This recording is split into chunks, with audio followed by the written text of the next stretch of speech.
Sebagaimana kita ketahui bahwasanya penyakit yang paling berbahaya yang bisa menggugurkan amal seseorang adalah riya dan juga ujub.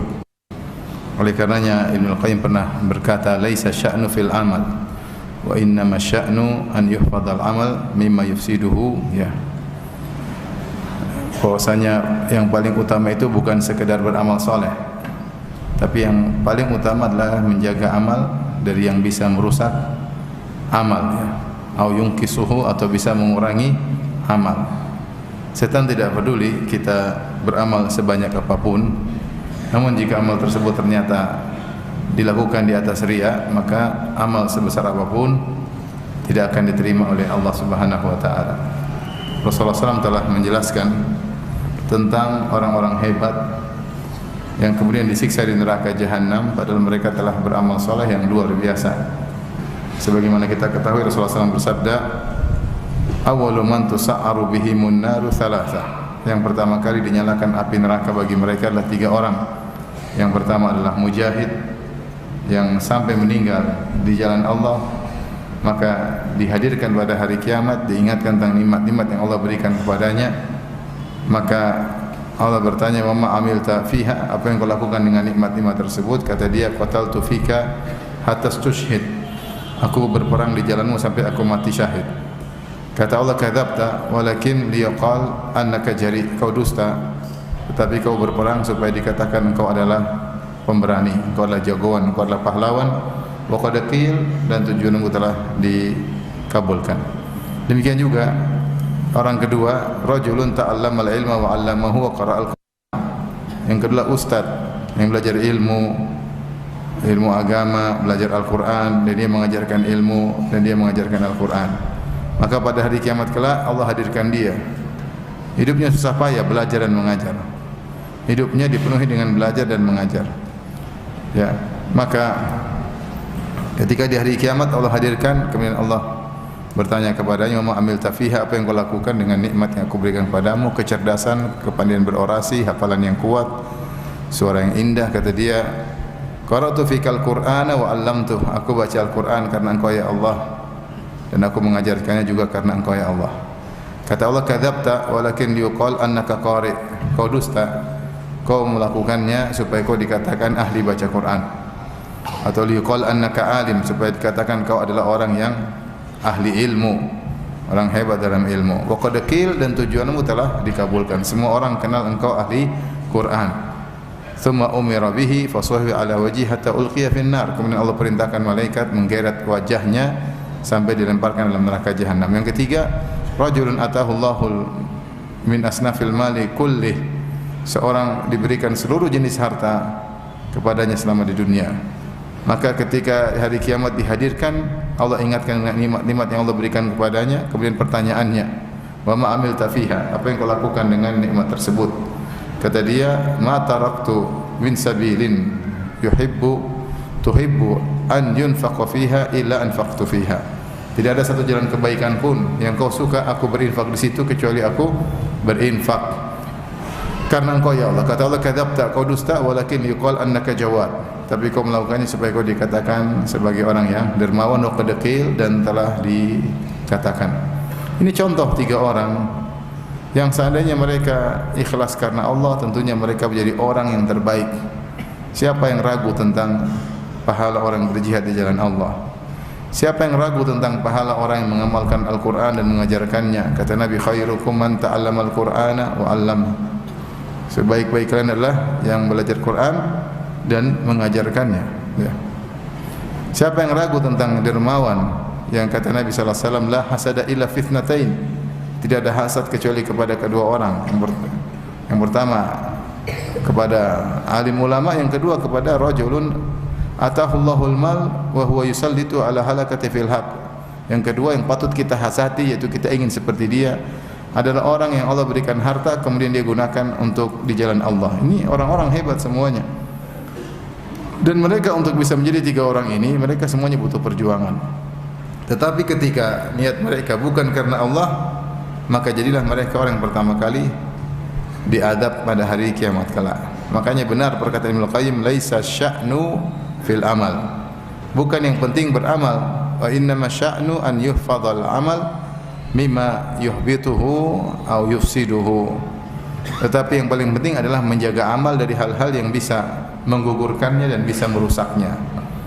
Maka inilah penyakit riya yang sangat ditakuti oleh para salaf terdahulu. Para salaf mereka tentu duduk. Para salaf dahulu mereka sangat bertakwa kepada Allah Subhanahu wa taala, tentu sangat jauh dengan kita. Dan mereka tidak pede dengan, maksudnya tidak pede dengan keikhlasan. Kalau saya pamer-pamer saya tetap ikhlas. Mereka tidak demikian. Ya. Tapi mereka justru waspada dengan bahaya riya. Padahal keikhlasan mereka, takwa mereka luar biasa. Ya, artinya kalau mereka pamerkan amal mereka, mereka tidak merasa aman bahwasanya mereka tidak bakalan riya. Mereka tidak merasa aman. Mereka tetap khawatir mereka riya padahal mereka ibadahnya luar biasa. Sehingga mereka bersusah payah untuk menyembunyikan amal saleh. Cukuplah pengakuan Sufyan Ats-Tsauri rahimahullahu taala, ahli hadis, ahli fikih, ya, alim ulama, yang dia berkata, ma alajtu syai'an ya asyadda alayya min niyyati li'annaha tataqallabu alayya. Aku tidak pernah berhadapan dengan sesuatu yang paling berat atasku seperti menghadapi niatku. Kenapa? Karena niatku suka berubah-ubah. Ini bukan orang jalan yang ngomong, bukan orang yang baru ngaji, bukan. Ini alim ulama yang bicara, yang perawi hadis, yang dia khawatir kalau dia menunjukkan amalnya dia bisa terjerumus dalam riya. Oleh karenanya kita dapati mereka, para salaf, mereka bersusah payah untuk menyembunyikan amal saleh mereka. Di antaranya misalnya contoh sederhana seperti Zainul Abidin.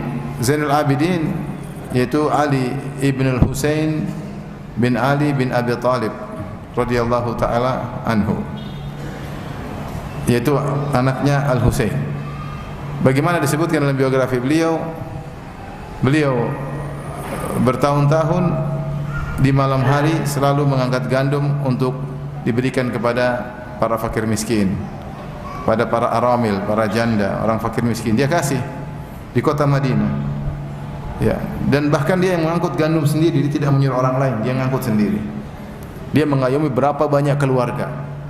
Baru ketahuan kapan? Ketika dia meninggal dunia. Selama ini tidak ada yang tahu dari mana harta tersebut, dari mana gandum tersebut. Ketika dia meninggal dunia baru ketahuan, ternyata bantuan berhenti, tidak ada lagi yang memberi bantuan. Ternyata ini orangnya.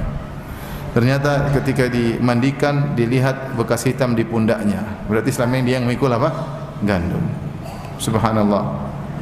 Ini bukan orang sembarang, ini orang soleh. Tapi dia menyembunyikan amalnya dan dia tidak menceritakan kepada siapapun. Oleh karenanya Nabi memuji orang seperti ini. Orang seperti ini akan dinaungi oleh Allah pada hari kiamat, hari yang sangat dahsyat ketika matahari jelas ketumil. Kata Nabi sallallahu alaihi wasallam, rajulun tasaddaqa bi yaminihi fa akhfaha hatta la ta'lama shimaluhu ma tunfiqu yaminuhu. Seorang yang bersedekah dengan tangan kanannya, kemudian dia sembunyikan sampai-sampai tangan kirinya tidak tahu apa yang disedekahkan oleh tangan kanannya. Artinya dia benar-benar menyembunyikan sedekahnya. Padahal tangan kiri selalu bersama dengan tangan kanan. Kegiatan apapun dilakukan tangan kanan diketahui oleh tangan kiri. Tapi ketika tangan kanan bersedekah, tangan kiri tidak tahu. Berarti dia benar-benar menyembunyikan sampai teman terdekatnya tidak tahu bahwasanya dia telah bersedekah. Ini contoh Zainul Abidin yang menyembunyikan amal solehnya. Di antaranya disebutkan Rabi bin Khusaim, seorang ulama tabi'in, ya, yang begitu saleh sampai ada sebagian sahabat mengatakan lau ra'akan Nabi sallallahu alaihi wasallam la ahabbak, seandainya Nabi melihat engkau Nabi akan mencintaimu. Di antara biografi yang disebutkan, beliau kalau lagi di rumah lagi baca Quran, kemudian ada yang masuk, dia tutup Qurannya. Dia tutup Qurannya agar tidak ketahuan dia sedang baca Quran. Ini bukan orang baru ngaji, bukan. Ini orang sudah ilmu kembali kepadanya, ya. Kemudian disebutkan juga seperti disebutkan oleh Ibnu Jauzi dalam kitab Talbis Iblis, seperti kisah seorang ulama ya, Ibnu Mubarak, yang ketika terjadi peperangan ada seorang kafir yang sangat hebat, maka dia tantang duel di musim jihad, medan jihad. Dia tantang duel, maka seorang muslim maju, kalah, meninggal. Kemudian muslim yang kedua maju, kalah lagi, meninggal. Kalah dengan orang, mati syahid kalah dengan orang kafir tersebut. Kalau tidak salah sampai 3 kali, satu lagi maju, kemudian tewas di tangan orang kafir tersebut.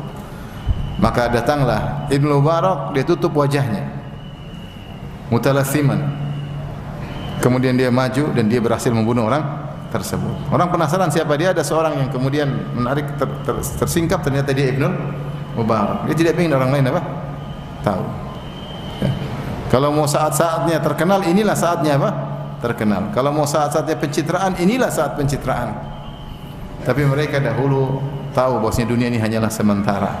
Sanjungan dan pujian hanya lewat beberapa saat. Kalau tanpa hasil akhirat tidak ada maknanya. Ya. Jadi mereka berusaha menyembunyikan amal saleh.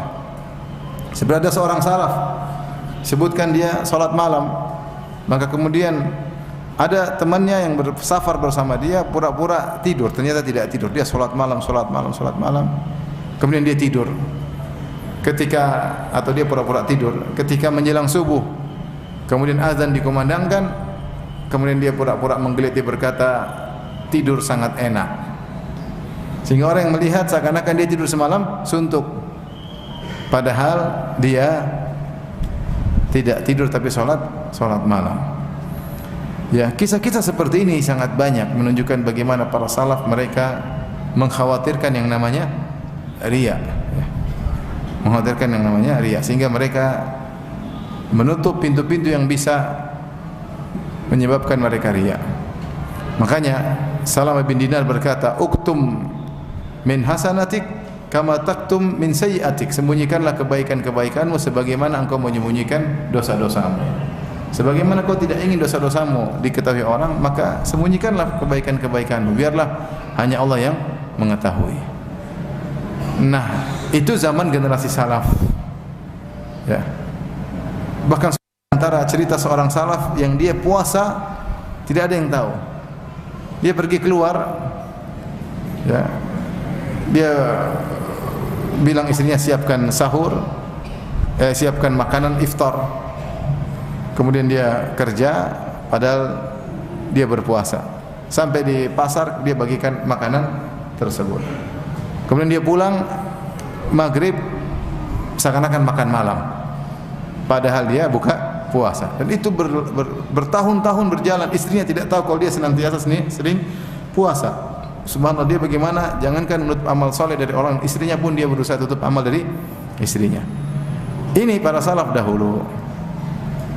Coba kita lihat generasi kita sekarang. Pede kalau menampakkan amal seakan-akan tidak apa? Riya, pede. Bahkan bersusah payah agar amalnya diketahui oleh orang banyak. Bergaya inilah, ada tim tukang fotonya lah. Subhanallah. Untuk memamerkan kehebatan, memamerkan kesolehan. Yang para salaf dahulu berusaha menyembunyikan amal soleh mereka sebisa mungkin. Oleh karenanya ikhwan dan akhwat yang dirahmati Allah Subhanahu wa taala, jangan sampai kita terpedaya dengan ingin disanjung oleh orang kemudian kita membiarkan diri kita terjerumus dalam riya. Dalam riya. Yang lebih menakjubkan lagi, saya baca dalam hadis ya, dari yang hadis tentang apa namanya, tentang 70.000 golongan yang masuk surga tanpa adab dan tanpa hisab. Dari Imran bin Husain dia mengatakan, kuntu inda Sa'id bin Jubair faqala ayyukum ra'al kawkab alladhi inqadha al-bariha. Qultu ana walakinni lam akun fi salatin walakinni ludiktu. Suatu hari mereka ngobrol di sisi Sa'id bin Jubair radhiyallahu anhu atau rahimahullah, muridnya Ibnu Abbas. Kemudian Sa'id bin Jubair berkata, siapa di antara kalian yang semalam melihat bintang jatuh? Maka ulama ini berkata, saya tadi malam lihat bintang jatuh.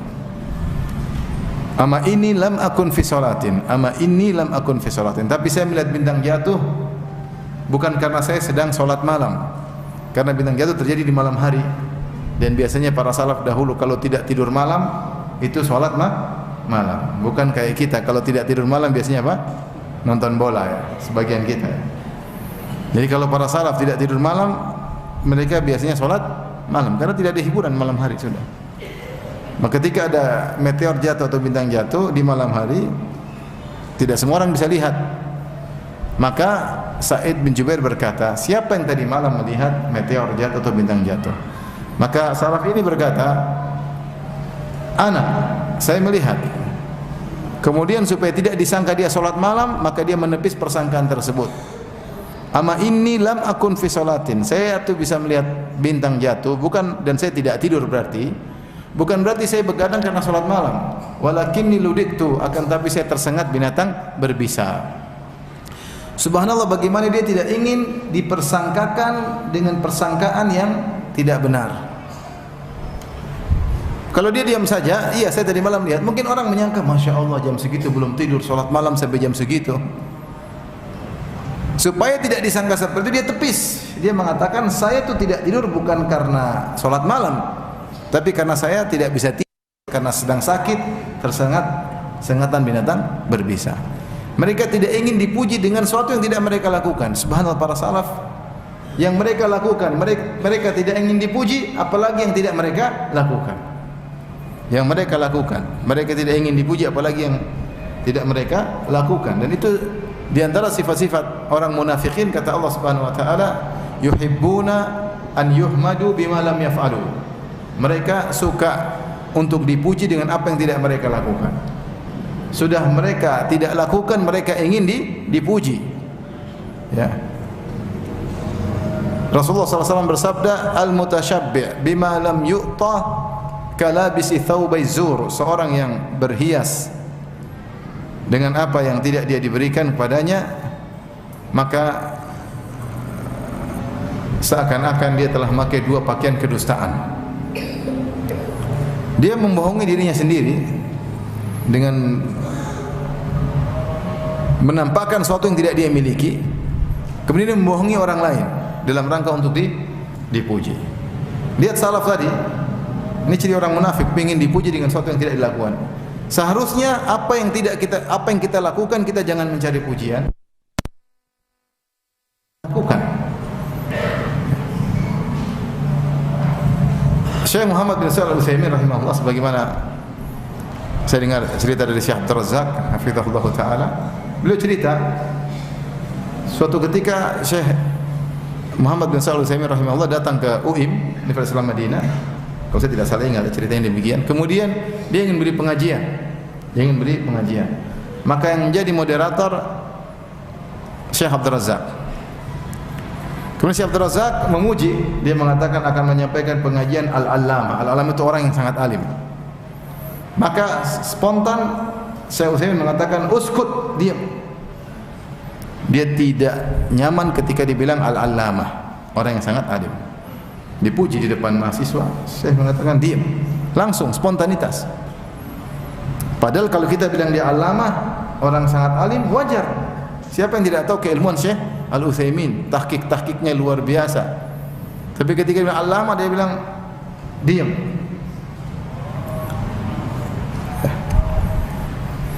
Oleh karenanya, tidak seperti sebagian orang, saya ceritain sama kawan saya di kasus yang lain, ada seorang syekh ingin memberikan ceramah, kemudian dimukaddimahi oleh muridnya, maka muridnya muji-muji syekhnya. Inilah guru kami, inilah dia begini, inilah. Akhirnya ada murid yang lain menegur, kata dia, akhi, tidak usah akhi puji-puji seperti itu. Kata syekhnya, biarin aja. Dia tidak menginginkan kecuali kebaikan, biarin aja. Jadi nyaman ketika dipuji. Ada seorang kemudian dipuji oleh orang lain, engkau adalah wali, engkau adalah wali kutub, engkau adalah super wali, gampangannya kalau wali kutub itu topnya wali. Dan dia hanya tersenyum, nyaman dengan apa? Pujian tersebut. Ya akhi, yang tahu ente wali siapa, apalagi super wali. Seharusnya tegur, jangan mengatakan demikian. Jangan mengatakan apa? Demikian. Anilah hafiz Quran, hafiz hadis, ternyata misalnya tidak hafiz, hafal yang sering salah. Ya sudah, kita tidak usah puji-pujian seperti itu. Ya. Oleh karenanya demikianlah para salaf dahulu, mereka benar-benar menyembunyikan amal soleh mereka dan mereka tidak ingin dipuji tentang apa yang mereka lakukan, apalagi yang tidak mereka lakukan. Mereka tidak ingin dianggap dengan sesuatu yang lebih ya dari yang hakikatnya. Ya. Zaman sekarang ini banyak orang menggambarkan pada orang lain hakikat dia lebih daripada hakikat dia. Seakan-akan dia begini, seakan-akan dia begini. Kalau kita tes enggak seperti itu. Cuma dia membiarkan orang menyangka dirinya hebat. Dia membiarkan, tidak dia tegur. Kenapa? Dia nyaman. Ini namanya ingin dipuji dengan apa yang tidak dia miliki. Waliyadzubillah, ini sifat orang munafik. Hati-hati. Taib ikhwan dan akhwat yang dirahmati Allah Subhanahu wa taala. Syaitan ya selalu bekerja keras bagaimana amal seorang bisa gugur. Amal seorang bisa gugur. Pertama dengan menjerumuskan orang tersebut ke dalam riya. Kalau dia riya maka amal soleh dia akan gugur. Kalau mampu setan bikin dia riya, selesai. Amal dia sebesar apapun tadi kita sebutkan, mau jihad, mau dermawan, mau dakwah, gugur semuanya. Percuma, bertahun-tahun dia berusaha ternyata tidak ada nilainya. Kalau setan tidak bisa membuat dia gugur amalan seluruhnya, maka setan ingin amalnya turun derajatnya dari pahala tinggi menjadi pahala rendah. Ini disebut oleh Ibnu Qayyim rahimahullah taala tentang cara-cara setan ini. Kenapa amalan yang tersembunyi pahalanya lebih besar dibanding amal yang kelihatan? Secara umum, tapi memang ada amal-amal yang harus kita tampakkan seperti amal-amal syiar, seperti sholat berjamaah ya kita tampakkan karena itu syiar. Azan ya sudah kita tampakkan, dan mungkin azan sembunyi-sembunyi ya. Ya. Pakai jilbab ya pakai jilbab, jangan bilang saya pakai jilbab takut riak, kalau gitu nggak usah pakai jilbab. Ini ya.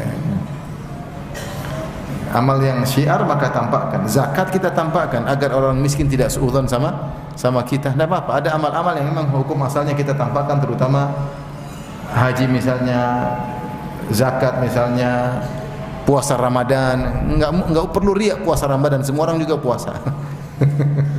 Semua orang juga puasa. Salat 5 waktu berjamaah ya udah. Itu syiar, azan dan lain-lain. Tapi lain-lainnya maka hendaknya disembunyikan. Sebisa mungkin disembunyikan. Dan Rasulullah telah bersabda, "Man istata'a minkum an yakuna lahu khabi'un min amalin salih falyaf'al." Siapa di antara kalian yang mampu memiliki amal saleh yang tersembunyi, maka lakukanlah. Maka lakukanlah. Maka dikatakan tentang seorang alim, kenapa dia ini bisa diterima, kenapa dia bisa ini, kenapa dia bisa, padahal dia biasa-biasa dibandingkan yang lain. Maka sebagian mengomentari, saya tidak menduga kecuali dia punya amal sir, amal yang rahasia yang kita tidak tahu, yang menyebabkan kehidupan dia berkah. Yang menyebabkan kehidupan dia apa? Berkah. Ada muamalah dia dengan Allah yang tidak kita ketahui. Ya. Jadi siapa yang mampu memiliki amalan tersembunyi maka lakukanlah. Dan Allah berfirman dalam Al-Quran, "In tubudus sadaqati fa ni'mahi wa in tukhfuha wa tu'tuha al-fuqara fahuwa khairul lakum wa yukaffiru ankum min sayyi'atikum." Kata Allah Subhanahu wa taala, jika kalian menampakkan sedekah, kalian tampakkan, yang penting ikhlas, maka itu baik, tidak ada masalah.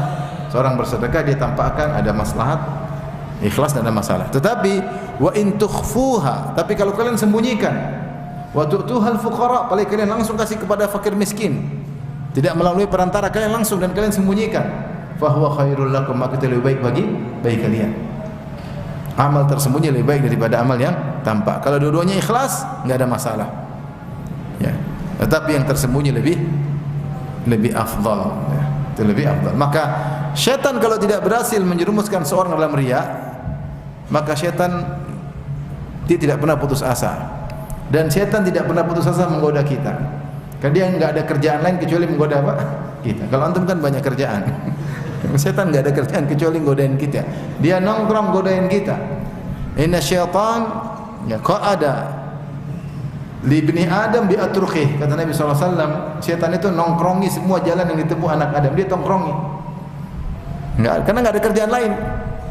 Kalau antum kan kerjaan banyak, komentar dan lain-lain. Setan, maka dia berusaha kalau tidak bisa menjerumus dalam riya, membuat pahala dari diwan amal sir, dari catatan amal tersembunyi menjadi diwan amal alan, kepada catatan amal yang terlihat. Kalau sudah berhasil dia goda lagi sampai terlihat dan riya, maka gugur. Baik.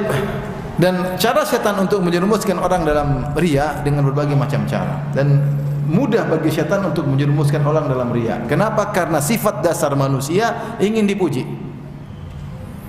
Sifat dasar manusia ingin dipuji. Dan ini kehormatan, ketika dipuji kehormatan. Orang tahu kita soleh, kita dihormati. Orang tahu kita menyumbang ke sana kemari, kita akan dihormati. Otomatis orang akan kagum luar biasa. Orang tahu kita punya ini, hafalan ini, kita punya ibadah ini, orang akan kagum dengan kita, dan itu suatu yang menyenangkan, dihormati. Oleh karenanya Ibn Taimiyah rahimahullah menyebutkan keinginan untuk dihormati, keinginan untuk mendapat kedudukan, beliau namakan dengan syahwatun khafiyah, syahwat yang tersembunyi. Beliau namakan dengan syahwat. Sebagaimana seorang yang lapar kalau lihat makanan, dia ingin ada syahwat terhadap makanan. Sebagaimana seorang kalau lihat wanita cantik ada syahwat ya untuk mencumbui wanita tersebut. Demikian juga seorang gila hormat, gila disanjung, ingin ditinggikan di atas muka bumi dibandingkan yang lain, itu juga syahwat. Sehingga dia di antara caranya agar dia dihormati, agar disanjung, maka dia cerita amal solehnya. Oleh karenanya ketika orang bilang apa? Karena manusia yang punya hasrat untuk dihormati, senang untuk riya, mudah bagi syaitan untuk menjerumuskan orang dalam riya. Dan riya dengan berbagai macam cara. Ada riya yang terang-terangan, ada riya yang terselubung. Riya terang-terangan banyak, cerita langsung kayak cerita langsung. Oh, saya kemarin baru nyumbang orang miskin, saya jalan jauh-jauh, melewati naik gunung turun gunung, saya pikul gandumnya misalnya. Cerita. Oh, masya Allah, masya Allah. Niatnya apa? Ingin dipuji. Ini namanya riya terang-terangan. Ya. Riya terang-terangan. Saya ini sudah hajian sekian kali, niatnya riya terang-terangan cerita. Saya sudah hajian ini riya terang-terangan riya. Ini bukan bahasan kita. Pembahasan kita adalah riya yang terselubung. Sampai dalam suatu buku tafsir, begitu orang suka dipuji, disebut ada orang sedang sholat. Ketika dia sedang sholat, terus ada temannya duduk bercerita tentang dia kepada teman yang lain. Si A sedang sholat, si B duduk cerita kepada si C tentang si A. Si B bilang sama si C, A ini luar biasa, dia tuh begini. Si A bahagia, dia sambil sholat dia dengar. Tapi ternyata ada yang kurang diceritain. Dia ngomong, saya juga begini. Kurang lengkap ceritanya. Ya. Kenapa? Karena saking ingin dipuji. Ini karena yang kita bicarakan sekarang adalah riya terselubung. Ada beberapa contoh riya terselubung. Saya hanya sebutkan sebagai contoh. Setelah itu masing-masing menganalogikan sendiri. Jangan sampai terjerumus dalam riya terang-terangan maupun riya yang terselubung. Ya. Namun sebelum saya sebutkan, saya ingatkan ikhwan, sungguhnya orang kalau riya harusnya dia sadar. Karena dalam diri kita ini alhamdulillah masih ada signal yang kuat. Yang Allah sebutkan dengan nama nafsul lawamah. Kata Allah, la uqsimu biyaumil qiyamah, la uqsimu biyaumil qiyamah, wa la uqsimu bil nafsil lawamah. Sungguh aku bersumpah dengan hari kiamat, dan sungguh aku bersumpah dengan jiwa yang suka mencela. Kata para ulama, apa yang dimaksud dengan jiwa yang suka mencela? Yaitu jiwa yang mencela ketika kita melakukan apa? Maksiat, membuat kita gelisah. Kenapa kau lakukan demikian? Buat kita menyesal, itu namanya jiwa yang suka mencela. Ini jiwa yang bagus. Di antaranya kalau kita mau maksiat terkadang deg-degan, itu jiwa yang bagus. Di antaranya kalau kita mau riya, jiwa itu kasih tahu, kau tuh mau sombong, kau tuh mau riak, kau tuh mau pamer. Kita tahu sebenarnya, tapi kita lanjut aja. Kenapa? Di balik cerita ini ada penghormatan, ada pengakuan, dan pengakuan itu kelezatan yang luar biasa. Diakui orang itu kelezatan yang luar biasa. Maka kalau kita mau jujur, sebenarnya kalau kita mau riak ada signal. Ini mau riak nih, kamu mau cerita maunya apa nih? Tujuanmu apa cerita? Kita tahu tapi kita lanjut aja. Maka waspada jika kita mau cerita sesuatu atau menyampaikan sesuatu, nampak di balik cerita itu kita ingin pamer, kita ingin riya, maka berhenti. Ceritakanlah dengan lafal yang berbeda. Ceritakan dengan lafal yang berbeda. Dan begitulah kita bermuamalah dengan niat kita. Dan Allah tahu bagaimana hati kita ketika bergejolak, kita mau cerita ini kayaknya riya ini, sudah. Tidak usah cerita atau cerita dengan cara yang berbeda. Ya. Subhanallah. Di antara contoh yang menakjubkan yang saya lihat di alam nyata, Syekh Abdul Razak Fidahullah Ta'ala. Artinya saya diberi anugerah berapa lama sering bersama beliau, sering safar beliau. Beliau tidak pernah cerita amal soleh yang beliau, tidak pernah. Dan saya dengar dari orang lain. Saya dengar dari orang lain. Tidak pernah cerita ke sana ke sini begini, enggak ada cerita. Enggak ada cerita. Sampai jadi hal yang menakjubkan, di antara hal yang menakjubkan. Suatu hari saya mau terjemah ceramah beliau. Kami keluar dari masjid, kemudian dia bilang, "Firanda, isbaqni," di luar. Saya jalan. Ada orang mau ketemu beliau. Sambil jalan saya tengok ke belakang. Tiba-tiba yang mau ketemu beliau adalah Syekh Saleh Suhaimi, hafizahullah. Guru beliau, guru Syekh Abdul Razak. Yang Syekh Saleh Suhaimi ini ketika munaqasyah dia muji Syekh Abdul Razak. Dia bilang ini murid kami tapi sudah ungguli kami.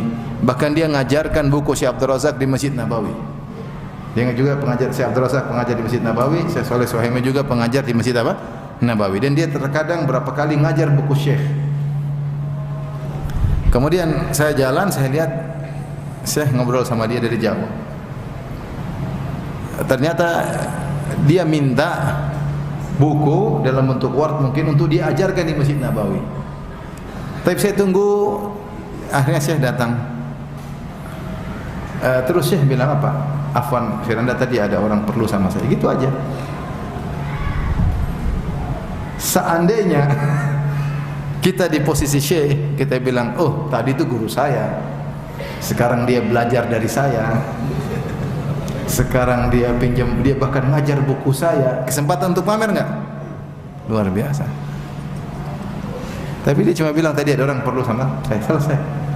Dia minta uzur dari saya terlambat. Maksudnya ada celah-celah untuk pamer? Enggak ada. Ngapain mengharap pujian dari orang namanya Firanda, percuma, apa faedahnya? Kalau saya puji Syekh terus apa faedahnya? Terus saya tahu ternyata itu, saya tahu dari sekretarisnya, ternyata itu ini untuk diajarkan. Maksud saya subhanallah, ya. Banyak hal yang saya mau ceritakan tapi beliau masih hidup, jadi saya tidak mau cerita. Jadi intinya ikhwan, hati-hati ya. Hati-hati dengan pintu-pintu riya terselubung ini, hati-hati. Setan sangat halus, sangat pintar. Tidaklah seorang selamat dari satu riya kecuali setan datang dengan warna yang baru yang seorang bisa terjerumus dalam warna tersebut. Tapi saya akan sebutkan beberapa. Di antara contohnya adalah sebagaimana disebut oleh Syekhul Islam Ibnu Taimiyah rahimahullahu taala, seorang menggibah orang lain dan secara include dia memuji dirinya sendiri. Contoh dia berkata begini, si fulan itu kalau sholat subuh nggak pernah kelihatan di masjid misalnya. Kalau sholat subuh nggak pernah kelihatan di masjid.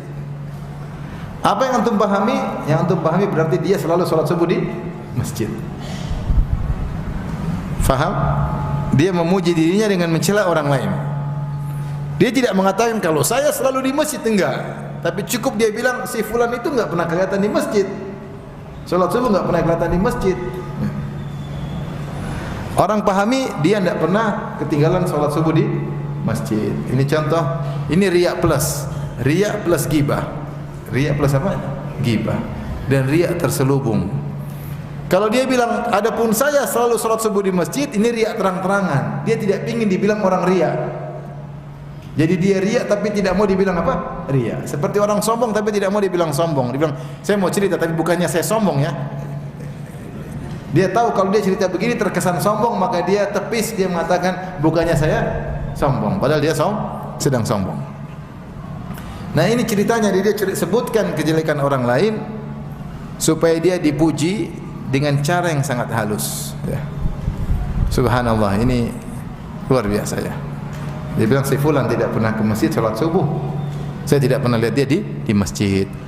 Ini contoh riya terselubung. Contoh yang lain, riya terselubung disebutkan oleh Ibnul Jauzi dalam kitabnya Talbis Iblis. Ketika ada orang misalnya di hari Kamis, kemudian dia diundang ke rumah temannya untuk makan-makan. Kemudian temannya bilang, ayo silakan makan. Maka dia bilang, emang ini hari apa? Hari Kamis. Tahu kan kalau hari Kamis? Oh iya, lupa, Masya Allah. Kata Ibnul Jauzi rahimahullah ta'ala, lebih baik dia bilang saya sedang puasa, titik, itu lebih baik. Mohon maaf saya sedang puasa. Tapi dia dengan cara yang ini hari apa? Hari Kamis. Kamis kenapa? Jadi mengesankan dia selalu setiap hari Kamis apa? Puasa. Ini riya terselubung. Harusnya dia bilang aja, ya saya lagi puasa, qadarullah saya lagi puasa, mohon maaf. Enggak usah bilang ini hari apa. Nanti hari Senin juga bilang ini hari apa? Hari Senin. Emang kenapa? Lah hari Senin emang kenapa? Ya. Jadi mengesankan dia adalah orang yang apa? Rajin puasa sunnah Senin Kamis. Ini contoh ya terselubung.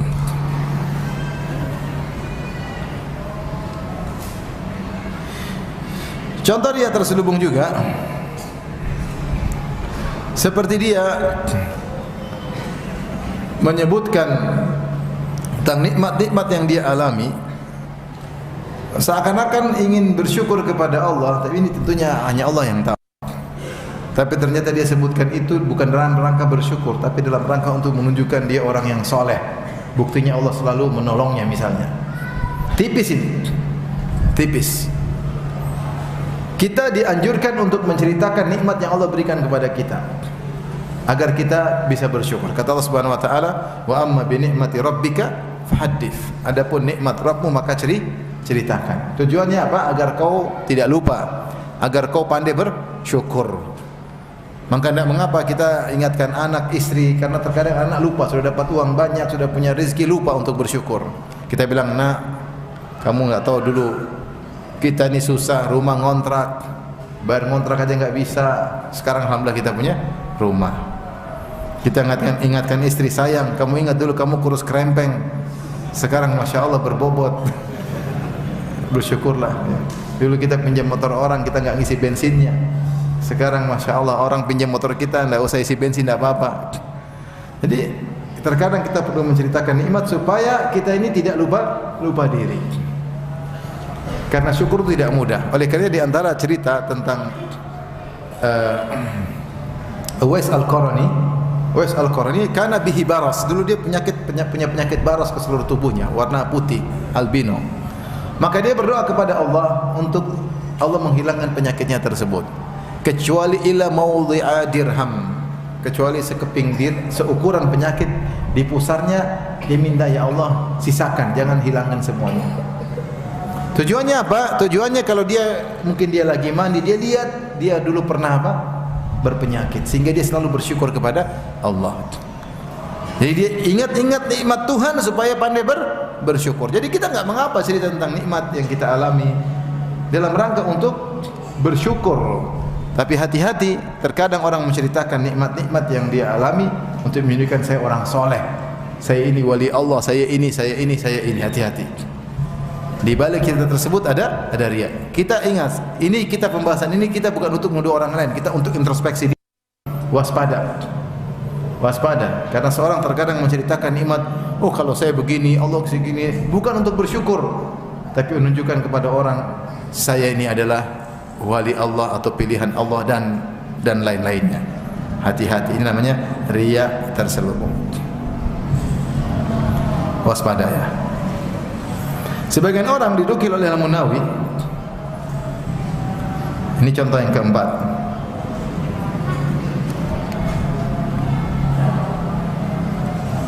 Dia bercerita sama orang lain untuk menunjukkan kehebatan dia. Dia menceritakan bahwasanya orang-orang menyelisih saya semuanya celaka. Orang-orang menyelisih saya semuanya apa? Celaka. Seakan-akan dia telah dibela oleh Allah, seakan-akan dia orang benar. Semua yang menyelisih saya semuanya celaka. Ada yang matinya begini, ada yang matinya begitu, ada yang matinya begini. Hati-hati. Ini dibantah oleh Al-Munawi. Ya. Seperti orang mengatakan si fulan telah menjelek-jelekan saya, kemudian dia celaka. Dari mana dia tahu orang itu celaka gara-gara menjelekkan dia? Dari mana dia tahu? Apakah ada wahyu dari langit? Bukankah dia telah merekomendasikan dirinya bahwasanya dia telah dibela oleh Allah? Si fulan celaka gara-gara mencela saya. Dari mana kau tahu dia celaka gara-gara mencelamu? Dari mana kau tahu? Mungkin itu musibah, ya. Atau dia celaka karena sebab yang lain, bukan karena kamu. Dari mana kau tahu gara-gara kamu? Adakah wahyu dari Allah? Enggak ada. Terus ngapain bilang begitu? Bahkan Munawi membantah. Jangankan kamu, kata Al-Munawi, bahkan dulu orang banyak ingin bunuh Muhammad. Pada ingin bunuh Muhammad malah dapat hidayah. Faham? Lebih soleh kamu atau Muhammad? Tentu lebih soleh Nabi Muhammad SAW. Orang yang ingin mencelakakan Nabi saja banyak yang dapat hidayah. Banyak atau tidak? Banyak. Khalid bin Walid, Abu Sufyan, Ikrimah bin Abi Jahal, Umayyah bin Khalaf, semuanya ingin bunuh Nabi. Amr bin Al-As, semuanya bikin Nabi mati. Cita-cita mereka Muhammad mati. Dan berusaha mereka serang Nabi berulang-ulang. Tapi ternyata mereka tidak celaka. Mereka dapat apa? Hidayah. Terus kalau orang menyelisih kamu harus celaka? Yang menyelisih Muhammad saja tidak harus apa? Celaka. Terus kamu merasa kalau selisih kamu pasti celaka? Tidak harus. Paham? Kemudian kalau dia pun celaka, taruhlah ada wahyu bilang orang itu celaka gara-gara nyelisih kamu, bukan berarti kamu benar. Bisa jadi kamu dan dia sama-sama zalim, cuma tingkat kezalimannya lebih parah daripada kamu. Dalilnya apa? Dalilnya firman Allah, "Ghulibatir Rum fi adnal ardi wa hum min ba'di ghalabihim sayaghlibun fi bid'i sinin." Allah mengatakan Romawi dikalahkan oleh Persia. Kemudian dalam beberapa tahun Persia akan mengalahkan, Romawi akan mengalahkan Persia. Saya ulangi, Allah mengatakan Ghulibatir Rum. Romawi dikalahkan Persia. Dalam beberapa waktu wa hum min ba'di ghalabihim sayaghlibun. Dan mereka setelah dikalahkan, Romawi setelah dikalahkan, mereka akan mengalahkan apa? Persia. Fi bid'i sinin, dalam beberapa tahun. Ya. Lillahil amru min qablu wa min ba'du. Ya. Wa yawma idzin yafrahul mu'minun. Taib. Persia sama Romawi sama-sama musyrik enggak? Romawi Nasara, Persia Majusi. Sama-sama musyrik enggak? Bukan berarti kalau Romawi menang berarti Romawi benar. Sama-sama musyrik. Cuma kemusyrikan Majusi lebih parah daripada kemusyrikan apa? Romawi. Maksud saya, kalaupun ada orang, taruhlah dia celaka gara-gara menzalimimu, bukan berarti kamu pasti orang baik. Bisa jadi sama-sama buruk, cuma tingkat keburukan dia lebih apa? Parah. Itu pun enggak ada dalilnya bahwasanya dia celaka gara-gara kamu. Nah, terkadang orang saya dengar dia ngomong gitu. Gara-gara nyelisih saya maka dia begini, subhanallah, ente wali apa gimana? Padahal banyak yang menyelisih dia aman-aman saja, banyak, tapi dia tidak cerita, faham? Banyak yang menyelisih dia aman-aman saja, dia tidak cerita. Subhanallah, maksud saya sampai para ulama begitu detail membahas tentang masalah ini. Ini dibantah oleh Al-Munawi dalam bukunya. Tayyib, di antara contoh riya terselubung, misalnya seseorang memuji dirinya dalam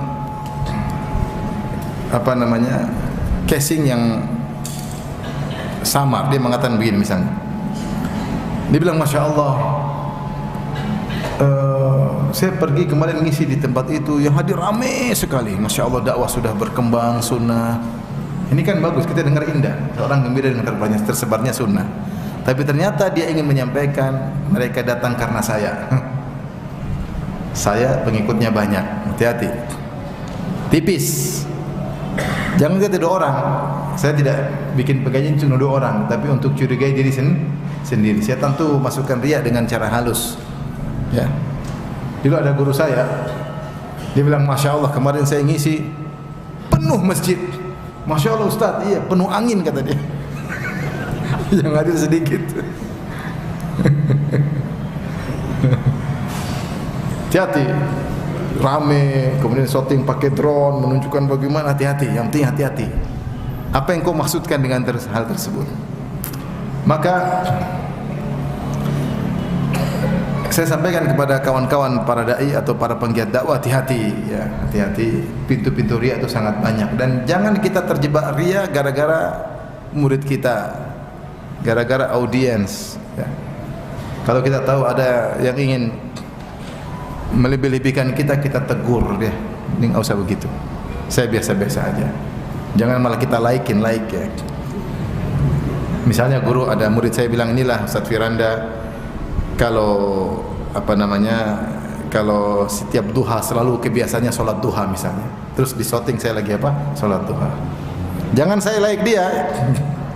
Harusnya saya tegur. Ngapain gitu-gitu? Ngapain gitu-gitu? Nanti takut riya, takut amal saya terhapus gara-gara kamu, paham? Gara-gara kamu. Nah, maksudnya kita mencegah, meskipun mungkin kita enggak riya, tapi kita mencegah. Misalnya ada lagi yang datang, misalnya, Ustaz, dulu bagaimana cerita Ustaz tentang menuntut ilmu? Podcast Ustaz. Ini sarana kita untuk menceritakan amal soleh kita di masa lalu. Jangan terjebak. Enggak usah. Ya, kalau kita bicara cuma beberapa orang murid-murid, tapi kalau depan umum hati-hati. Pintu riya sangat mudah terbuka. Ingat, saya bilang ini bukan menuduh ya. Saya bilang kita masing-masing introspeksi diri. Ya. Jangan sampai akhirnya kita menceritakan masalah kita yang indah yang harusnya dalam diwan amal sir, dalam catatan amal tersembunyi malah terungkap.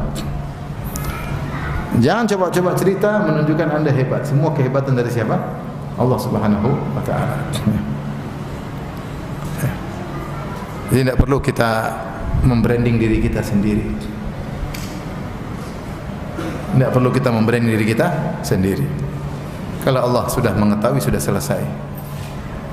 Sebagian orang membranding dirinya sendiri, waliyadzubillah ya, bahkan melakukan sesuatu yang dia tidak miliki, dan itu banyak contohnya, namun tidak perlu kita sampaikan di sini. Semoga Allah menyelamatkan kita dari penyakit riya ya. Ketahuilah kalau kita meninggal dunia, maka semua amal soleh yang tidak ikhlas semuanya minggir ya. Bahkan hanya menjadi celaka bagi kita. Yang menemani kita di kuburan dengan pertemanan yang bermanfaat hanyalah amal soleh. Kalau kita sembunyikan amal soleh kita, kemungkinan riya kecil. Tidak usah cerita. Anda berbakti sama orang tua, enggak usah cerita. Enggak usah cerita, enggak usah kasih isyarat sama siapapun, enggak usah. Anda ingin diakui oleh teman Anda, ingin diakui oleh netizen. Kenapa? Anda bahagia kalau dipuji sama netizen. Gantungkan kebahagiaan Anda kepada Allah, bukan sama netizen. Anda baik sama orang tua, berbakti, tidak usah cerita. Berbakti itu amal soleh yang luar biasa. Anda baik sama istri, enggak usah cerita. Saya kalau sama istri saya begini-begini, tidak perlu. Cukup Allah yang tahu. Kalau ente ngomelin istri juga ente enggak cerita. Paham? Tidak perlu cerita. Terkadang seorang misalnya, saya tidak nuduh, cuma saya khawatir aja. Pamer anaknya, lihat anak saya si fulan hafal Quran umur sekian. Mungkin maksudnya motivasi, mungkin kita berharap demikian. Tapi terkadang di balik itu kita bertanya, gimana cara mendidiknya? Oh, saya begini, mulai. Saya begini mulai tunjukkan bahwa saya ini anak berhasil karena saya. Ini riya lagi. Riya. Punya hati-hatilah, hati-hati. Setan tuh masuk pintu riya sangat banyak. Sangat banyak. Sekali lagi, ini bukan untuk menuduh orang lain. Kalau orang lain kita bilang insyaallah mereka ikhlas, untuk kita sendiri. Allah Maha tahu. riya kalau tersembunyi dalam relung hati kita paling dalam, Allah pun tahu. Semoga Allah menjadikan kita hamba-hamba Allah yang ikhlas. Amin ya rabbal alamin. Demikian saja, wabillahi taufiq.